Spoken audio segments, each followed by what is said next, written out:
Verónica, buenas noches. ¿Me avisas cuando estén la mayoría de tus compañeros para poder empezar? Ok, doctor, gracias.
Creo que ya, doctor, solo faltan 3 compañeros.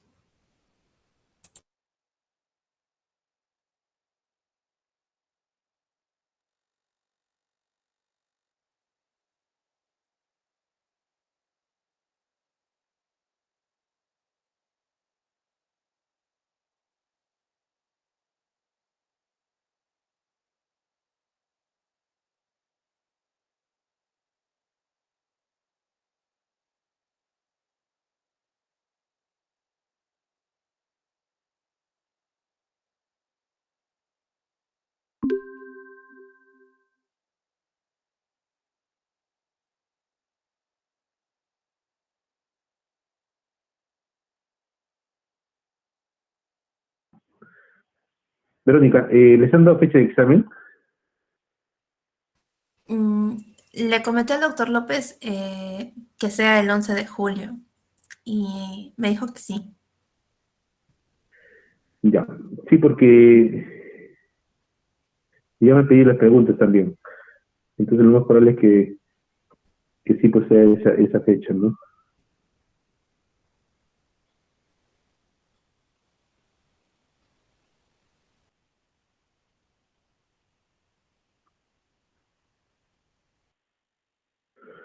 Bueno, chicos, vamos a empezar. Vamos a tratar de hacerlo puntual.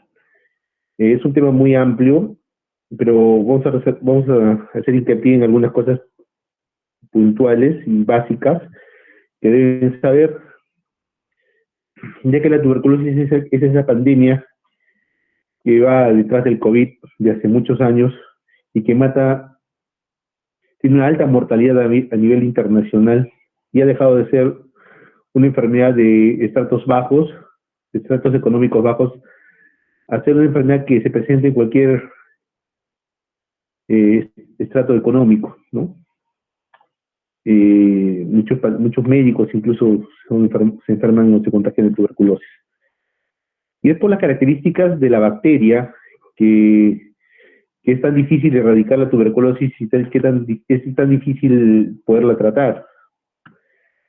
El 24 de marzo, a nivel mundial, se conmemora el Día de la Tuberculosis, el Día de Lucha contra la Tuberculosis, debido a que ese señor, Koch, Robert Koch, descubrió que la causante de la tuberculosis era el bacilo tuberculoso y él lo publicó o lo anunció el 24 de marzo en una conferencia de 1882. Y es desde entonces que se descubrió y se comenzó a desarrollar o a estudiar esta enfermedad. La tuberculosis es una enfermedad infectocontagiosa, ¿no? Es producida por una infección bacteriana y es contagiosa y suele ser sistémica y que afecta principalmente a los pulmones y que está causada por el Mycobacterium tuberculosis, ¿no? Dentro de los micobacterios que producen la tuberculosis tenemos todos estos. Pueden ser el Mycobacterium tuberculosis, el Mycobacterium bovis, el africanus, el microti, el carneti, ¿no? Y todos estos vienen a ser lo que se llama el complejo Mycobacterium tuberculosis, ¿no? Siendo el principal responsable de la tuberculosis del 95% de los casos el Mycobacterium tuberculosis. Este Mycobacterium es el causante de la mayor cantidad de tuberculosis y principalmente es pulmonar, ¿no? Entonces, el Mycobacterium no se tiñe con la coloración gran, se tiñe con otra coloración, es un bacilo que es ácido y alcohol resistente, se tiñe con la coloración Ciel-Nielsen, ¿no? Y es por eso que da otro color medio azulado, ¿no? Tiene un tamaño de 3 micras, es muy pequeño y es por eso que llega con facilidad a los alvéolos. Tiene una característica que es aeróbico estricto, es por eso que el principal lugar donde infecta el Mycobacterium tuberculoso es los pulmones y que aparece principalmente en los ápices, que son las zonas más ventiladas, ¿no? del pulmón. Y tiene una característica especial que es su pared microbacteriana, ¿no? Este esquema que vemos acá es un esquema básico de las características de la membrana bacteriana del Mycobacterium. De la línea punteada azul hacia abajo es la bicapa lipídica que tienen todas las células y las características especiales las conceden de ahí hacia arriba. ¿Sí? Tenemos, a ver,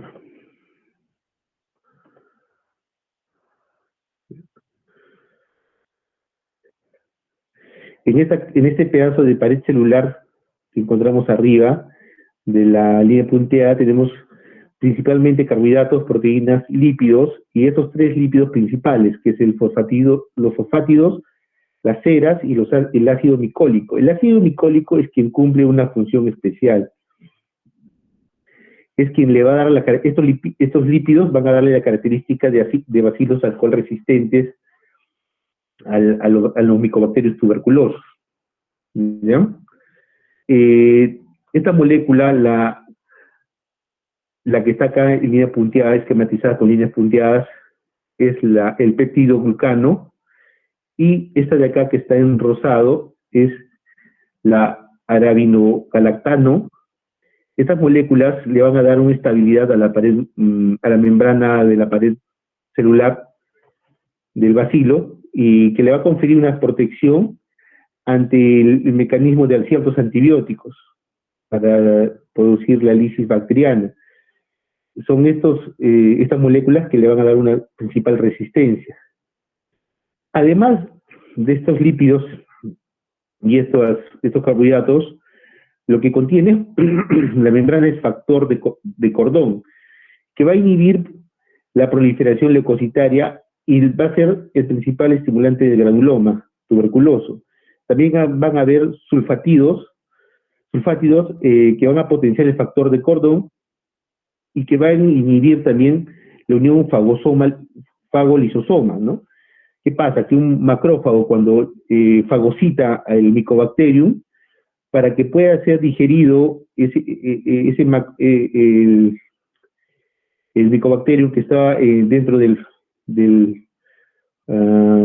fagosoma y se una al lisosoma para poder ser digerido, necesita el factor de cordón y los sulfátidos, necesita unirse, pero los sulfátidos del Mycobacterium van a impedir esta unión y van a impedir que se lixe. Y es por eso que es tan difícil que el macrófago pueda digerir al Mycobacterium fagocitado, ¿no? Y este es un cuadrito que les voy a dejar para que puedan ver las funciones de las principales moléculas de la pared y qué cumplen, qué mecanismos cumplen en la función de defender al Mycobacterium, ¿no? Y el Mycobacterium tuberculoso es una infección que se transmite a través de persona a persona, a través del aire. Tenemos acá en azul, en el lado, con las flechas verdes, un pulmón lleno de bacilos tuberculosos, ¿no?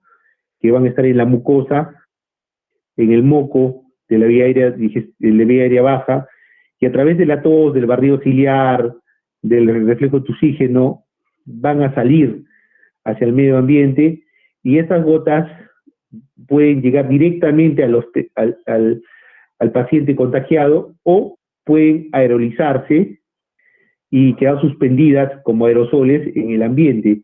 Y este ambiente cargado van a ser inspiradas por el paciente contagiado nuevo, ¿no?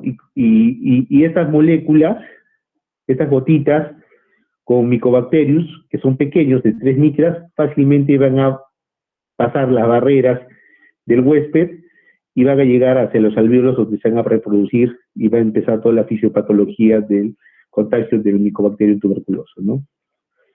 Y estos mecanismos de defensa en el huésped son los siguientes. En la parte de arriba de las vías aéreas superiores tenemos los cornetes y las fibrinas, que van a tratar de impedir el ingreso de las gotas de moco o las partículas aerolizadas cargadas de Mycobacterium hacia la vía aérea. Pero sin embargo, como son tan pequeñas, con facilidad van a llegar hacia la garganta, la tráquea, la laringe, la tráquea, ¿no? Ya en la tráquea, lo que vamos a encontrar es el epitelio traqueobronquial, y este epitelio traqueobronquial va a estar constituido principalmente por epitelio cilíndrico ciliado o pseudoestratificado, ¿no? Y son células que van a tener cilios, y este barrido ciliar van a tratar de barrer las gotas contaminadas o el moco que ya haya contenido, que ha sido producido por las células caliciformes, van a tratar de barrer a este micobacterio y tratar de expulsarlo a través del reflejo nauseoso o mecanismos de tos. Sin embargo, como este micobacterio mide solo 3 micras, con facilidad va a llegar tranquilamente al alvéolo, como lo ven acá en este esquema, ¿no? En este esquema vemos al Mycobacterium en el alvéolo pulmonar, y estando ahí va a encontrarse con 3 células principalmente, ¿no? Uno son los neumocitos tipo 1, los neumocitos tipo 2, y los macrófagos alveolares o células en polvo, que se llaman, ¿no? Y es acá donde se va a empezar la fisiopatología del Mycobacterium. Estando ya en el alvéolo, en el espacio alveolar, los Mycobacterios van a empezar a reproducirse o van a llegar en gran cantidad también, dependiendo de la persona o del ambiente donde haya inspirado el huésped, ¿no? Y es ahí donde llega el macrófago, que está esquematizada por esta célula de color morada, ¿no? En la cual va a fagocitar en un fagosoma el Mycobacterium, pero para poder destruirlo o lisarlo va a tener que unirse al lisosoma, que está esquematizado por este círculo amarillo. Y ahí es ahí donde entran estos mecanismos de defensa de la pared bacteriana del Mycobacterium, que son lo que vimos anteriormente, impidiendo que se unan y que se produzca la lisis. Entonces, el macrófago no va a poder lisarlo, no va a poder digerirlo, y lo que va a hacer es buscar a un linfocito T, el TH1, ¿no? Al cual le va a presentar células o pedazos de la pared bacteriana del Mycobacterium. Estos linfocitos T van a estar en el canal linfático, ¿no? donde va a demorar más o menos desde la infección hasta que es presentado a linfocitos T, TH1, hasta que el macrófago lo presenta y comienza a producir el linfocito T interferón gamma, unas 3 semanas. Y estas 3 semanas le da tiempo a que el micobacterio se reproduzca en el alveolo, dentro de los macrófagos, fuera de los macrófagos, incluso algunos hasta que haya, en algunos casos puede haber hasta diseminación hematógena de estos micobacterios, ¿no? Entonces el linfocito T, una vez que reconoce la presencia de los antígenos presentados por el macrófago de micobacterios tuberculosos, produce interferón gamma y potencia la actividad de los macrófagos para poder destruirlo y eliminarlo, ¿no? Entonces, al potenciarlo, lo que va a hacer los macrófagos es unirse en el lugar donde se han dividido todos los micobacterios, ¿no? Que se han comenzado a reproducir. Incluso acá dentro de este círculo van a haber macrófagos que están destruidos, macrófagos con contenido fagocitado de micobacterios, ¿no? Y alrededor de ellos se van a unir macrófagos potenciados por el interferón gamma, ¿no? Se van a unir linfocitos T activados y se van a unir neutrófilos, ¿no? Y van a empezar a encerrar a todos los micobacterios, ¿no? Incluso se van a juntar células epiteliales también incluso alrededor, se va a producir más interferón gamma, los macrófagos van a estimular a los neutrófilos, de nuevo, y es un círculo de autoestimulación, ¿no? Finalmente también se va a producir factor de necrosis tumoral que va a potenciar todo esto, ¿no? Y van a encerrar a todos los micobacterios, ¿no? Dentro, microscópicamente, este complejo se va a ver así, al microscopio, ¿no? Si es que se hiciera una necropsia o se hiciera una biopsia, se vería de esta forma. Un complejo de células entre neutrófilos, macrófagos, linfocitos, células epiteliales especializadas, ¿no? Y adentro un montón de contenido licuado que va a estar dado por los micobacterios. Y esto es lo que se llama el granuloma primario, ¿no? De una primera infección, debido a que los macrófagos activados por el interferón gamma van a empezar a alisar algunos micobacterios, pero no se van a dar abasto, entonces comienzan a encerrarlos en estos granulomas, en estos complejos, debido a la gran cantidad de los micobacterios. Han pasado 3 semanas, recuerden, y estos complejos se ven microscópicamente así, y macroscópicamente se ven así. Este es un tejido de anatomía patológica, donde esta zona blanquecina, que es necrosis gaseosa, son los granulomas con contenido pues de micobacterios, ¿no? Posteriormente estos granulomas se calcifican cuando ya las células de defensa logran aislarla y detenerla, ¿no? Entonces, este foco se llama foco de Gone. Este foco, esa necrosis gaseosa se llama foco de Gone. Y las lesiones linfáticas, donde viajó el macrófago y buscó al linfocito T, tenemos nosotros al costado del hilio pulmonar, tenemos también cadenas linfáticas, hay ganglios a nivel del hilio pulmonar, ¿no? Entonces, esas lesiones linfáticas, porque algunos micobacterios viajan a través del sistema linfático y pueden producir lesiones también y adenopatías linfáticas, esas lesiones linfáticas más el foco de Gone, ese complejo se llama complejo de Gone, ¿no? Posteriormente, cuando ese complejo se fibrosa, se calcifica debido a la curación que se va a realizar, se llama complejo de Ranke. ¿Listo?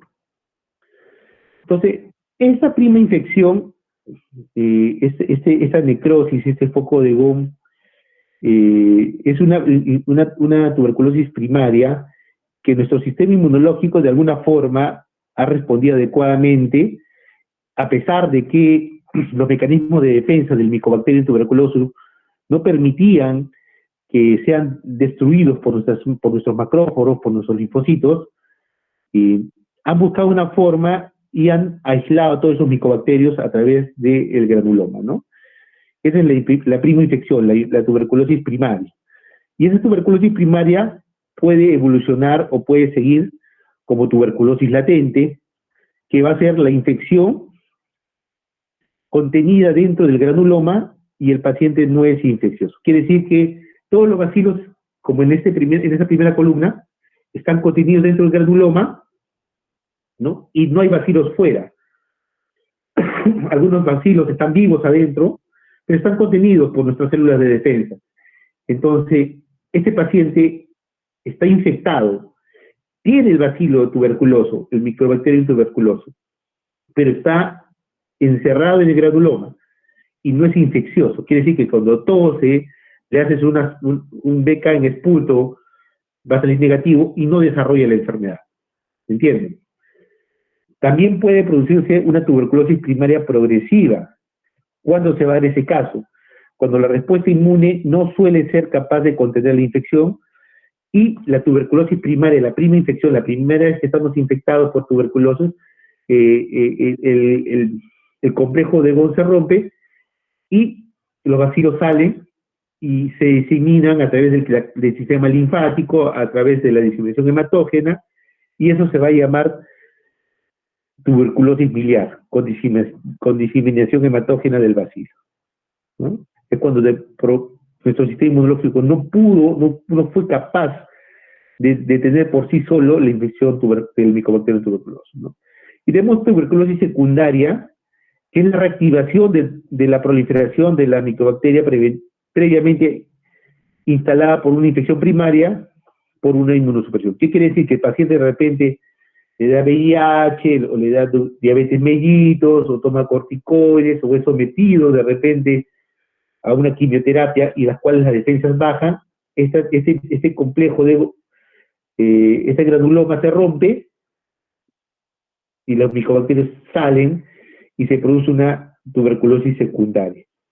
O también por una sobreinfección, ¿no? O sea, que el paciente se volvió a infectar por Mycobacterium tuberculosis, de su familiar, de algún conocido, ¿no? También podría ser una tuberculosis secundaria de esa forma. ¿Listo? ¿Qué factores de riesgo hay para presentar tuberculosis? El tener VIH, la edad, los extremos de la vida cuando son adultos mayores, el sexo, la raza, ¿no? Los de raza negra tienen más predisposición, el sexo masculino también, la desnutrición, la diabetes mellitus tipo 2, los inmunosupresores, el presentar bajos recursos económicos debido a que no dan una buena nutrición, los linfomas de Hodgkin, la leucemia y el hacinamiento, como vivir en lugares como penitenciarios, orfanatos, casas de cuidado de adultos mayores, asilos, los complejos militares, ¿no? Los internados escolares, ¿no? Son lugares donde hay hacinamiento y que puede producir tener bajos recursos económicos también, donde la familia pues viven 3, 4, 5 personas en un mismo cuarto, también es un lugar de hacinamiento. Y este es un poco de epidemiología, para que ustedes conozcan un poco. En Perú, este es un mapa de calorimétrico de la tuberculosis del año 2021. Tenemos una población de 33 millones aproximadamente de habitantes, con una densidad poblacional de 25 habitantes por kilómetro cuadrado, de 25 regiones, y una morbilidad de casos de 26.000 casos de tuberculosis para el año 2021. Tenemos casos nuevos, 23.000 casos nuevos. Casos nuevos con Fortis positivo, 13.000, ¿no? Algunos casos no son Fortis positivos. Fortis positivo es cuando uno se hace una baciloscopía y sale positiva, ¿no? Casos tuberculosis MDR tenemos 1.256. Y casos de XDR por prueba de sensibilidad tenemos 82 en todo el Perú, ¿no? Lima y Callao siempre van a representar la mayor cantidad de casos, representan el 57% de los casos a nivel nacional, tanto de tuberculosis sensible y tuberculosis, 78% de los casos de tuberculosis multidrogoresistentes y 83% de los casos de tuberculosis XDR por prueba de sensibilidad. Hay 12 regiones priorizadas debido a este mapa calorimétrico. Tenemos Ucayali, Madre de Dios, Callao, Lima, Loreto, Tacna es una zona donde que hay que ser priorizada, Ica, Moquegua, Tumbes, La Libertad, Huánuco, Ancash. Entonces estamos dentro de una zona priorizada, ¿no? Este es un mapa comparativo de cómo estaba en el año 2020 y el 2021. En Tacna, bueno, se mantiene en una zona priorizada, como lo ven acá. Hay algunas que estaban de color priorizado, como Ancash, Libertad, Lambayeque, ¿no? Y acá que se ha mejorado en 2021. Pero esto se puede interpretar como una falsa mejoría, porque igual que Tumbes, ¿no? Porque en 2021, debido a la pandemia, el COVID, no se ha hecho tantas pruebas de baciloscópicas ni tanto diagnóstico de tuberculosis debido a la pandemia, ¿no? Entonces hay que tomarlo con cuidado.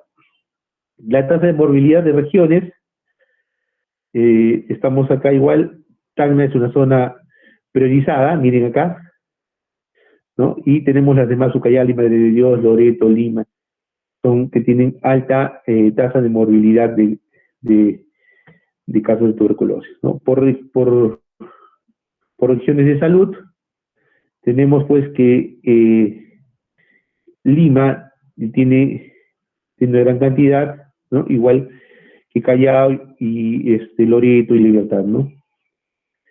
De acuerdo a las instituciones de salud, el MINSA tiene 18.000 de los 23.000 casos, de salud tiene 5.000, el INPE tiene 2.000, la policía y las Fuerzas Armadas tienen, bueno, 190 y 164 casos a nivel nacional, ¿no? El MINSA, pues, abarca gran cantidad de los casos de tuberculosis. Y la tasa de fallecidos en tratamiento con tuberculosis, si bien es cierto, la mayoría son zonas priorizadas, pero no todas. Hay algunas que no son zonas priorizadas, pero a pesar de eso, sus pacientes fallecen estando en tratamiento. Es importante tomar atención en estos departamentos donde los pacientes fallecen estando en tratamiento por tuberculosis, porque puede haber una falla en el sistema de salud en esas zonas. Síntomas. El cuadro clínico. Los síntomas por sí solos no son confirmatorios, son bizarros, son generales, necesitan además una ayuda epidemiológica, como saber si el paciente tuvo contacto, si vive en zonas de hacinamiento, si tiene factores de riesgo, ¿no? Generalmente el 80 a 90% son afectación pulmonar, es la más importante. Hay afectaciones extrapulmonares también, y principalmente tenemos que sospechar en pacientes que tienen síntomas que son sintomáticos respiratorios, ¿no? Los sintomáticos respiratorios son aquellas personas que tienen tos más de 15 días con expectoración. Hay síntomas inespecíficos como la fiebre, la pérdida de peso, la tos, la expectoración, hemoptisis, ¿no? Y hay hallazgos radiológicos en algunos pacientes que son asintomáticos. Generalmente las tuberculosis primarias, ¿no? Y las tuberculosis primarias latentes, como ya lo revisamos, van a ser asintomáticas debido a que el complejo, el granuloma, contiene todos los bacilos y no va a dar síntomas. La tuberculosis primaria progresiva y la tuberculosis secundaria, que puede ser la misma primaria que se ha reactivado por alguna razón, o puede ser una adquirida nueva debido a una segunda infección, ¿no? Esos sí nos van a dar síntomas inespecíficos, fiebre, tos con expectoración más de 2 semanas, sintomáticos, pérdida del apetito, baja de peso, anorexia, el principal causante de la pérdida de peso es el factor de necrosis tumoral, ¿no? Que es parecido también, es una molécula que se eleva también en los casos oncológicos, ¿no? Va a haber anorexia, diaforesis, fatiga, disnea, etcétera, ¿no? Esta es la hemoptisis, que es inespecífica, en algunos casos se presenta, en 25% de los casos, no en todos, pero el diagnóstico confirmatorio va a ser con la baciloscopía, que es la recolección del esputo, ¿no? De la flema en un recipiente y está teñida con coloración Cial-Nielsen. Vamos a tener que encontrar estas imágenes a nivel de microscopio y van a ser positivos cuando hay cierta cantidad de bacilos encontrados en 100 campos observados, ¿no? Y hay un esquema de una cruz, 2 cruces, 3 cruces, de acuerdo, o PAU bacilares, de acuerdo a la cantidad de bacilos que se encuentren. Puede haber el caso de que se observen tinción, bacilos pintados, pero puede ser que estos bacilos estén muertos, ¿no? Y entonces no es una tuberculosis activa. Entonces el cultivo de este esputo, muestras PAU bacilares, va a ser importante. Y el cultivo se hace a través de el agar Lowenstein-Jensen, ¿no? Es el medio de cultivo, no es el agar sangre, como las bacterias comunes, es el cultivo Lowenstein-Jensen, el cual va a ser un medio adecuado. El cultivo de gérmenes con bacterias comunes, generalmente son de 3 a 7 días, de hongos, 10 a 15 días. Sin embargo, el Mycobacterium tuberculoso, su cultivo dura de 45 a 60 días, ¿no? Demora bastante, ¿no? La sospecha radiológica es cuando vemos una imagen en caverna, apical, contactos fibroretráctiles, ¿no? Una imagen radiopaca, ¿no? En las zonas apicales. Y acá les traigo una radiografía normal con una sugestiva de tuberculosis, vemos acá, ¿no? Para que ustedes puedan comparar y darse cuenta cómo son estas imágenes en esta parte de acá, ¿no? Y acá vemos ya infiltrados como micronódulos, ¿no? Son como granos de arroz, ¿no? Esta es una diseminación ya bilateral, ¿no? Acá no hay micronódulos, pero acá no hay cavernas como acá, ¿no? Acá está más avanzado. Y que la tuberculosis nos puede dar muchos patrones, nos puede dar estos patrones en nódulos, que ven acá, ¿no? Nos puede dar consolidaciones como esta, ¿no? Fibrotelectasias como estas de acá, en los ápices, retráctiles, miren cómo está la tráquea, como una S, ¿no? Y infiltrados fibróticos como los de acá abajo, ¿no? No puede dar cavidades como estas de acá, ¿no? Son huecos.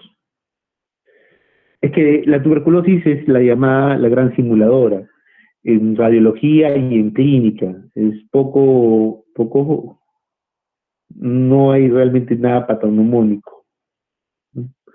Y cuando la tuberculosis da diseminación hematógena o miliar y se va a varios órganos, va a atacar principalmente al cerebro, lo que se va a llamar MAPTB, ¿no? Meningoencefalitis tuberculosa, va a atacar principalmente al hígado, a las glándulas suprarrenales y al hueso, ¿no? Y dependiendo a qué órgano esté afectando la tuberculosis, es que vamos a darnos síntomas, ¿no? Los cuadros clínicos van a depender de los síntomas afectados. Y en realidad la tuberculosis puede ir a cualquier parte, puede ir al sistema linfático, puede ir al sistema a la piel, ¿no? Al riñón, al sistema digestivo, a cualquier lado. En cuanto al tratamiento, el tratamiento va a estar principalmente dado por un complejo que va a ser van a ser eh, cuatro, cuatro, cuatro medicamentos principales: la isoniazida, la rifampicina, la piriacinamida y el etambutol. Son cuatro fármacos que se van a utilizar principalmente, que se llaman de primera línea, y de ahí vienen otros fármacos que se van a utilizar de acuerdo al caso en el cual estemos. Y esto está descrito en la norma técnica que fue la última modificada en el año 2018 por el Ministerio de Salud.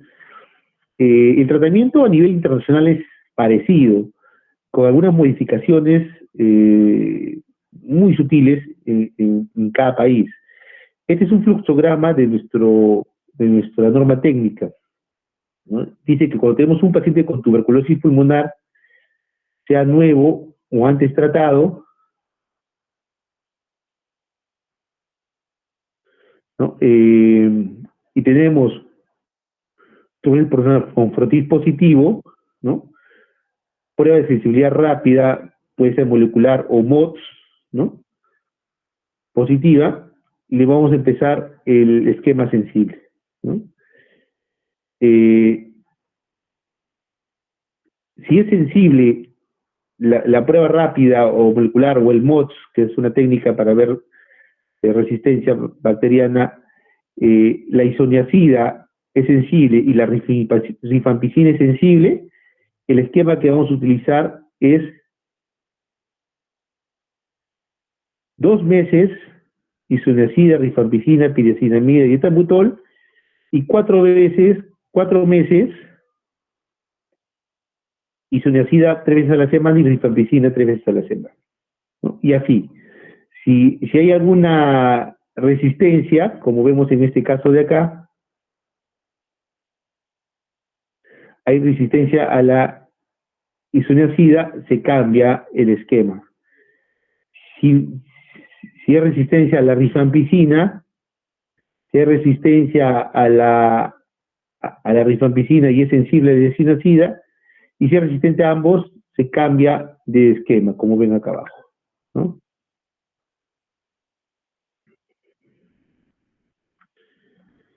Muy bien. Y acá hay clasificación de MDR, XDR, etc., ¿no? Algunas precisiones, por ejemplo, indicación para pacientes con tuberculosis sin, vamos a ver,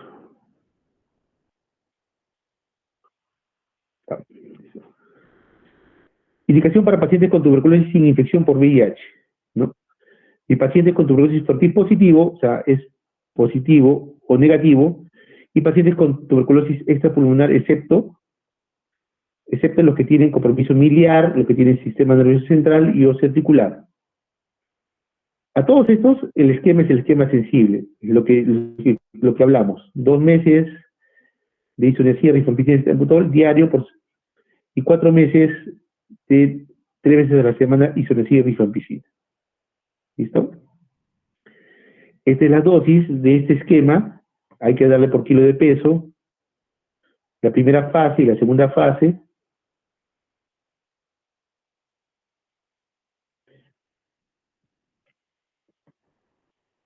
Este es para personas de 15 años o más y este es para personas menores a 15 años, ¿no? Para calcular la dosis. Este es el esquema para tuberculosis extrapulmonar con compromiso del sistema nervioso central y osteoarticular. ¿Listo? Entonces, acá el esquema cambia. En el anterior era 6 meses. Teníamos 6 meses de tratamiento. La primera fase 2 meses y la segunda fase 4 meses. Acá, cuando es compromiso extrapulmonar del sistema nervioso central o osteoarticular, el tratamiento son 12 meses, ¿no? La primera fase son 2 meses de lo mismo, diario, y la segunda fase son 10 meses diarios. ¿Listo? Y acá hay una acotación especial que hay que tener en cuenta, que dice: cuando en casos de meningitis, pericarditis y formas miliares, debe añadirse corticoterapia sistémica en una dosis recomendada de 1 a 1.5 por kilo de peso de prednisona.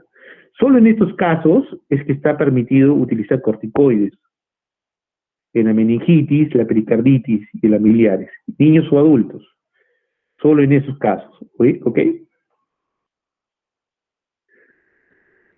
Indicación para pacientes con tuberculosis con infección de VIH. Acá el esquema también cambia. El esquema es de 2 meses igual diario, y la segunda fase son 7 meses, y es diario también, ¿no?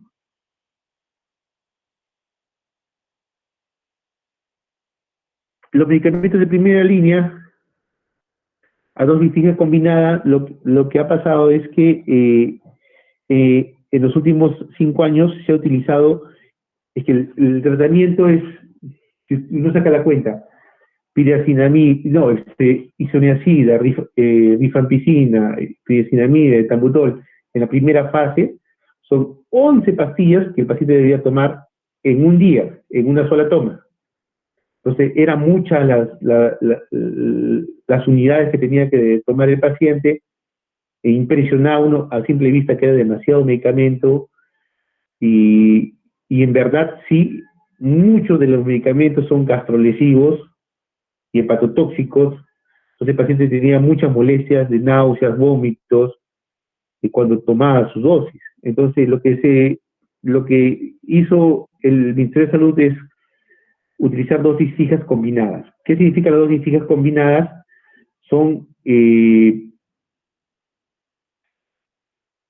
una cápsula varios medicamentos juntos. Entonces el paciente de las 11 pastillas que tomaba, llegó a tomar solamente 4 o 5 o 6 dosis por día, ¿no? 2 pastillas por día. Entonces, los tipos de esquemas que existen, es el esquema estandarizado, ¿no? Es un esquema transitorio que a utilizar en los pacientes con factores de riesgo, con tuberculosis MDR. Es un esquema especial que se va a utilizar. Tenemos el esquema empírico que se utiliza. Estos tipos de esquemas se utilizan para pacientes MDR, ¿ya? Esquema estandarizado, el esquema empírico, se los voy a dejar también ahí para que lo revisen, ¿no? Y hay esquemas acortados también, ¿no? Vamos a avanzar.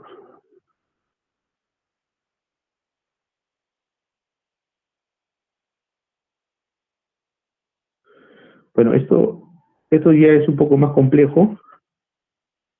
Ustedes necesitan saber no los tipos de esquemas de forma genérica, pero sí la primera, cuándo utilizar en tuberculosis pulmonar sensible, en pacientes con VIH y en extrapulmonares. ¿Listo? Hasta ahí nos vamos a quedar. ¿Alguna pregunta hasta ahí? ¿De tuberculosis, chicos?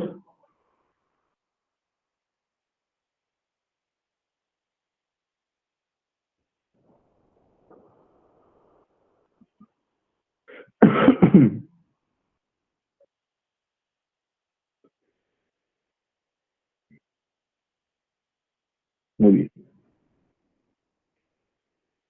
Bueno, chicos, entonces, si todo está claro, hasta ahí vamos a dejar las clases.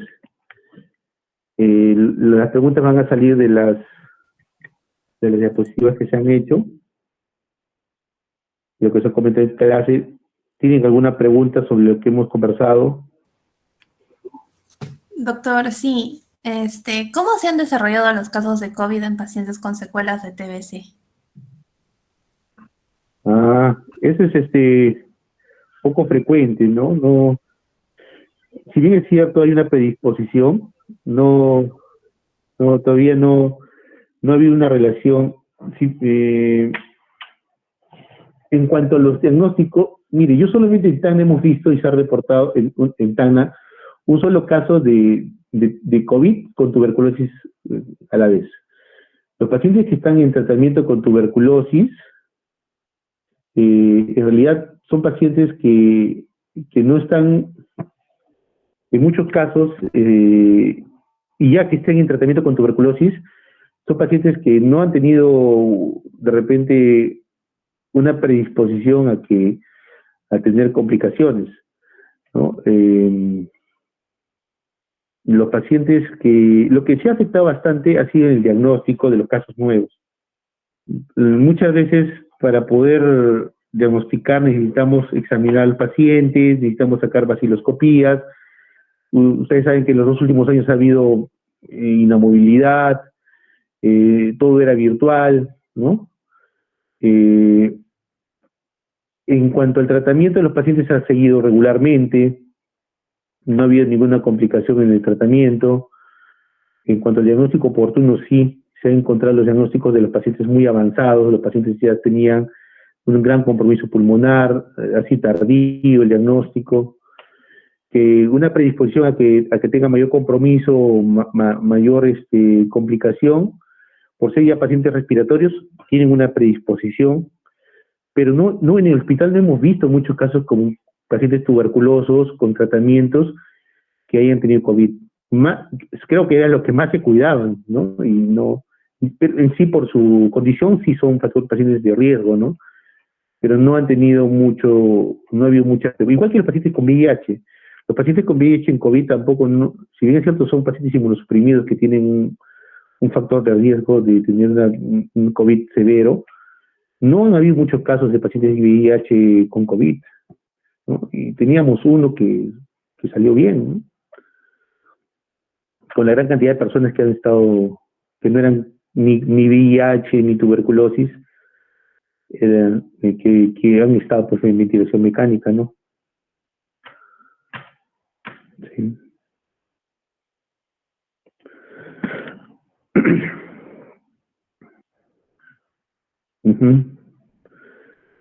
¿Alguna otra pregunta? Doctor, sí, buenas noches. Yo tengo una pregunta, pero es respecto al examen. Dime. Las preguntas que usted va a elaborar dijo que van a venir en las diapositivas, ¿no? ¿Van a ser en tipo caso clínico o preguntas, o van a Sí. ser preguntas teóricas? Tipo caso clínico. Ya, doctor. Que la mayoría son preguntas de caso clínico tipo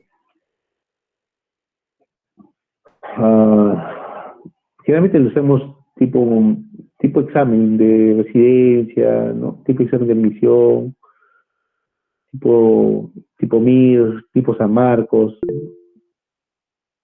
Hay bastantes, pero es de acuerdo a lo que hemos hecho, obviamente, ¿no? Y tampoco son cosas rebuscadas. Son cosas básicas que hemos conversado en clase, ¿no? Son cosas básicas que hemos conversado. Hay algunas preguntas que son teóricas, ¿no? Por ejemplo, el complejo de Bott, ¿no? ¿Cuál es el esquema sensible, ¿no? Para una tuberculosis pulmonar? ¿Cuál es la fórmula, no? O sea, son preguntas clásicas que dan, que en todos los exámenes y en todos sitios te preguntan, ¿no? Pero no son preguntas rebuscadas, ¿eh? No son preguntas rebuscadas.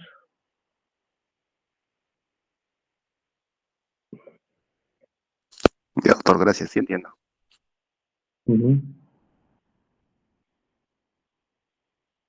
Creo que eso no deberíamos grabarlo.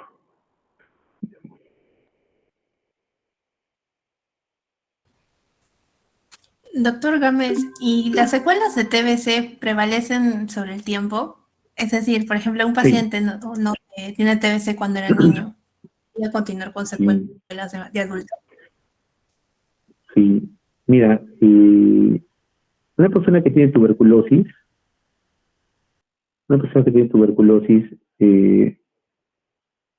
a veces tiene un compromiso del 80% del pulmón y cuando se cura, no le queda nada. Y hay personas que tienen un 10% de compromiso, tienen una sola caverna y cuando se curan les queda ese 10% comprometido, fibrótico. No se puede predecir cuánto te va a quedar de cicatriz, pero una vez que te queda la cicatriz, ya es para siempre. No se puede borrar. Y esas cicatrices se llaman, pues, a veces cuando son muy grandes se llaman fibrotoras, cuando atrapan el pulmón, o se llaman bronquiectasias, o se llaman cavernas, ¿no? Y no se pueden borrar. Y esas tienen complicaciones, así como vimos bronquiectasias, que es una de las causas de la tuberculosis, y hay complicaciones a larga data igual. No, no se borra.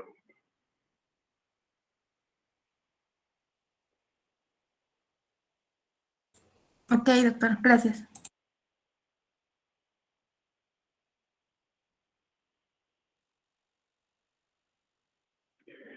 Muy bien, chicos, creo que ahí queda. Vamos a probar sus preguntas hoy día de hoy. Ya creo que tenemos clases, ¿no, Verónica? Tenemos clases ahora con el doctor Apaza. Ya, les dejo entonces. Listo, chicos, conversamos. Coordinamos, Verónica, ¿ya? Ok, doctora, hasta luego. Hasta luego.